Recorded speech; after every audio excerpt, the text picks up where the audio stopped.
A new face at the right hand of the mayor, Maria Torres-Springer, now first deputy mayor following the resignation of Sheena Wright. She's going on the record. It's supposed to be competitive. That is what it's about. Mayor Adams welcoming any challengers as he remains committed to running for a second term. But speculation now swirling. Former Governor Andrew Cuomo could be eyeing a run for mayor. The Picks panel weighs in. Plus, the city planning to close the migrant shelter on Randall's Island in a matter of months. What this indicates about the current state of the migrant crisis. Picks on Politics starts right now.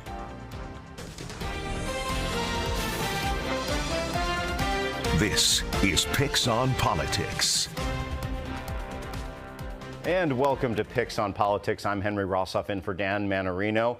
One big story this week, the changing faces of the Adams administration. This week, another major resignation from the mayor's office. Sheena Wright left her position as first deputy mayor this past Tuesday. This comes about a month after federal agents raided her house and seized her electronic devices as part of an investigation. Mayor Adams now tapping Maria Torres-Springer to fill that role. Springer was serving as deputy mayor for housing, economic development, and workforce. She also served in high-level positions under mayors de Blasio and Bloomberg. Today, the new first deputy mayor is going on the record to talk about her new role during this turbulent time. And first deputy mayor, thank you so much for joining us. First Deputy Mayor, thank you so much for joining us. We really appreciate it. Tell me, when did you know you were stepping into this new role? Well, over the course of the last few weeks, we've been in conversation about this opportunity. And I'm just so humbled, Henry, and energized to be taking on this role at a really important time in the city's history. I might be a new face to the role, but New Yorkers should know that I'm not a new face to city government. As you mentioned, I've had the great fortune of working for the last 3 mayors, nearly 20 years in public service. And really, my hope is to be faithful to the oath that I took when I started in city government, which is to serve the people of the city to the best of my ability. And that's my plan moving forward. I think for people who don't understand, first deputy mayor, high pressure job. If the mayor is indisposed or even just out of town for a couple of days, which is fairly common for the mayor of New York, you're running the city. And right now, from the governor to the mayor to the guy on the street, they say stability is what they want to see. So how do you bring that stability in this important role? Well, that for me means 3 things. One is to make sure New Yorkers don't just hear, but they see that government is focused on the issues that they care about.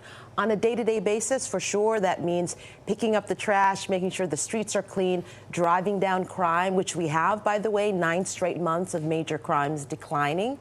And second, it means that they see this administration continuing to push on issues that matter. When we came in, we inherited a lot of problems, but through the work of this administration, jobs are up. As I mentioned, crime is down, and we're at the precipice of making some really historic moves to increase our housing supply, to build new infrastructure, and to make the city work better and better for working families across the 5 boroughs. So I guess that raises a sort of how question. Let's zero in on this moment of time. We have a lot of investigations surrounding directly the mayor, a number of top staff. Your predecessor was caught up in one. I'm not even asking you to comment on those investigations, which have not been linked to you, to be clear, but how do you keep the city running smoothly with so much going on? Yeah. Well, the mayor's been very clear with me that my job is to tune out the noise and to make sure we continue to be squarely focused on the needs and aspirations of New Yorkers. So what does that mean? That means continuing to lean on the incredible public servants who are serving right now. I have the fortune of working with amazing deputy mayors who are incredible leaders and who are focused on the needs of New Yorkers. I stand shoulder to shoulder with 300,000 public servants who every day wake up and all they do is think about improving the lives of New Yorkers. So we have to build on the many achievements over the course of the last 3 years and keep going, because New Yorkers, Henry, they don't want us to stand still.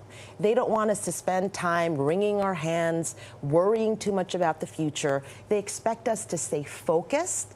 They expect us to keep moving the city forward, and they expect us to really act on the issues that they talk about at the kitchen table or on their stoops or on the subway. So that's what we'll continue to focus on, because that's what New Yorkers deserve. You mentioned one of those issues already, the improving crime numbers, but one of the areas of instability right now in city government is interim police commissioner Tom Donlin. There's been a lot of speculation that he'll be resigning soon, especially after he was raided by the FBI on a 20-year-old investigation not really related to city business, but still. Are you helping the mayor pick a permanent replacement, and when should New Yorkers expect to see a permanent leader of the NYPD? Well, no decision has been made. When the mayor has made a decision, we will announce that decision to New Yorkers.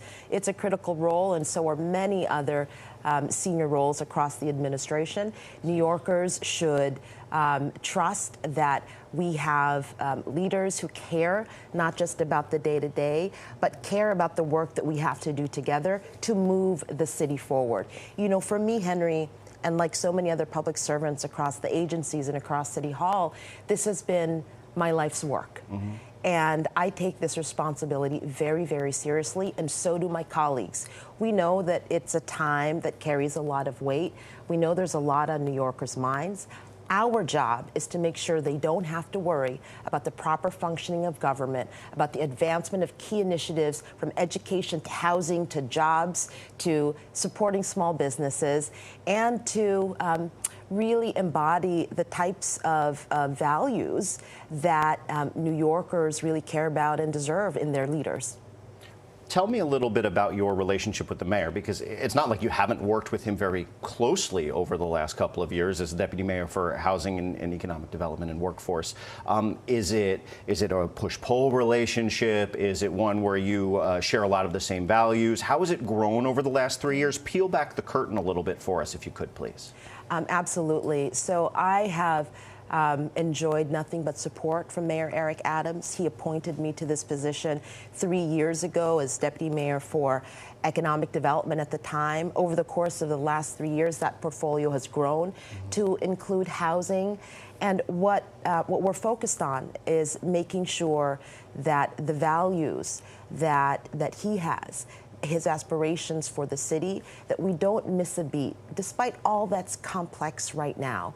And so our work, for example, to build more housing in the city, given the fact that we have a 1.4% rental vacancy rate. We have tens of thousands of New Yorkers who last night slept in shelters, mostly women and children. Let's talk about City of Yes, because that's what you're getting at here, right? I mean, that's the bold plan to rezone large portions of the city, build a little bit more housing everywhere. I actually had Council Minority Leader Joe Borelli on this show last week, and he questioned if you guys at this moment in time, because of the investigations, have the juice to do big things like that. Can you still get this through? Well, we have to. We are moving full speed ahead. The City Planning Commission approved that proposal just a couple of weeks ago. And I want to be clear, this isn't just any other program that city government might hatch up. It's really a generational opportunity to move the needle on what has been a longstanding housing crisis. We have several more weeks before it comes to a vote with the City Council. There's some hearings coming up, correct? That's right. Yes. There's a hearing coming up in just a couple of weeks. But let's look at what's happened. Not just 4 borough presidents, not just a coalition of 150 organizations, or polling that's come out that 70% of New Yorkers support the City of Yes for housing opportunity. So we're at the precipice of taking a great leap forward in our ability to solve the housing crisis. And it's been very clear in my conversations with the mayor and other partners, it's exactly the type of thing we need to stay focused on, because New Yorkers deserve a government that moves the city forward in ways that affect their day-to-day. Well, Deputy Mayor, first Deputy Mayor, I almost forgot your promotion. That's why you're here, aren't you? But thank you so much for spending some time with us. I'm glad we got some policy discussion in. I think that's always important. We really appreciate you joining us on Picks on Politics. But thank you very much. And still to come, the countdown to the November elections. Less than a month to go, where the biggest races stand, plus looking down the road to the race for mayor and a familiar name that could return to the ballot. The Picks panel weighs in on the possibility of Andrew Cuomo running for mayor next.